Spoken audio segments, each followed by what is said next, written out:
Savoir saisir les opportunités et aller de l'avant, on en parle aujourd'hui dans cette vidéo.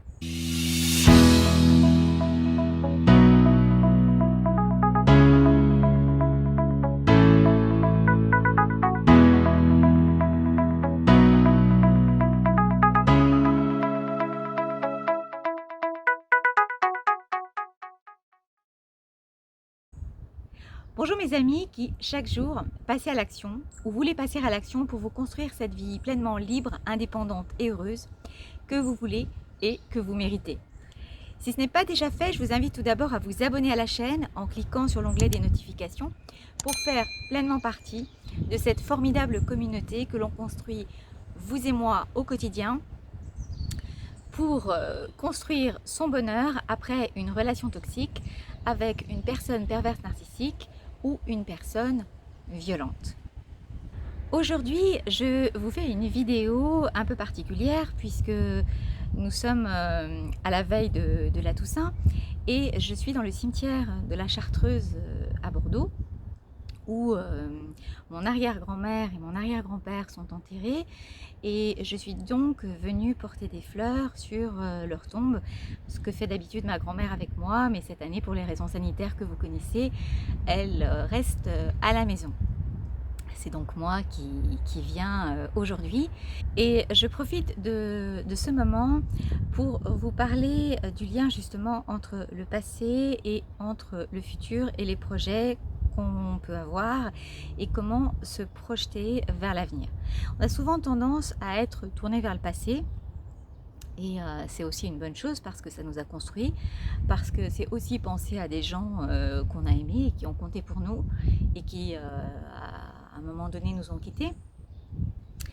Mais au travers de ce cimetière de la Chartreuse, il a une importance aussi particulière pour moi puisque j'ai habité dans ce quartier lorsque j'étais étudiante.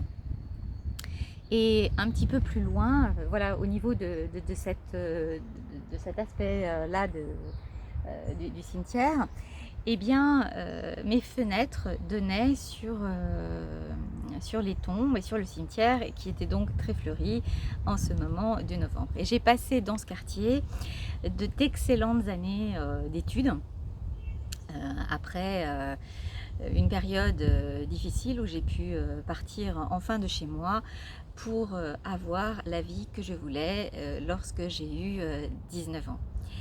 Et je voulais vous parler, lorsqu'on a eu une période difficile, du fait d'être ouvert aux opportunités qui peuvent se présenter. En effet, à cette époque-là, ce qui m'est revenu, c'est que je devais financer seule mes études. J'ai bénéficié de bourses, mais ce n'était pas forcément suffisant. Et j'avais le souhait d'être surveillante ou maîtresse d'internat. J'avais donc rempli un dossier et donc voilà, j'attendais. Et en attendant la rentrée, eh bien, j'étais allée dans les Pyrénées. Je suis une passionnée de montagne. Et là, je me suis cassé la jambe. Donc je suis rentrée rapatriée en ambulance. Et la petite anecdote, c'est que en fait, la rue dans laquelle j'habitais, à gauche, il y avait les maisons. Et puis, donc, à droite, ben, il y avait le cimetière. Et l'ambulancier me demandait, ben, vous habitez où, à gauche ou à droite? Et donc, je lui avais précisé que je préférais rester quand même à gauche. Et j'ai eu donc des piqûres, parce que j'étais dans le plâtre. Et là, eh bien, j'ai sympathisé avec l'infirmière, qui était très sympa. Et je lui ai fait part de mes projets. Et on a échangé. Et là, eh bien, opportunité. Elle m'a dit, bah, j'ai mon amie qui travaille au rectorat, donc elle lui a passé un coup de fil. Et voilà, comme ça se fait souvent, eh bien, le coup de chance. Et donc j'ai eu mon premier poste. Alors j'avais un dossier qui était complet en fait, mais c'est vrai que j'ai été informée rapidement du fait que j'ai eu un poste en internat, ce que je souhaitais, à Agen. Et c'était vraiment super puisque je faisais des nuits et dans ce lycée particulièrement en plus, il y avait un internat où les élèves pouvaient rester pendant les week-ends parce que leurs parents étaient souvent à l'étranger.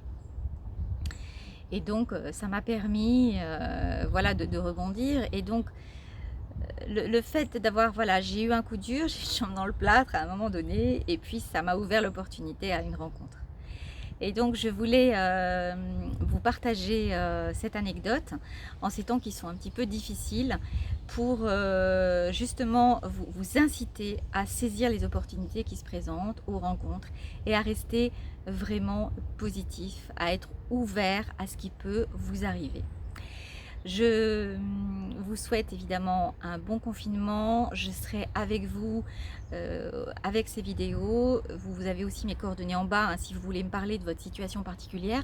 Si vous voulez profiter de ce moment spécifique pour travailler sur vous et donc pour avancer et voire pour vous libérer d'une relation toxique et violente.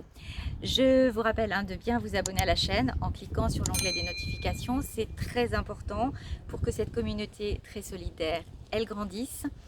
D'ici là, prenez bien soin de vous. Je vous embrasse et je vous dis à bientôt pour une prochaine vidéo.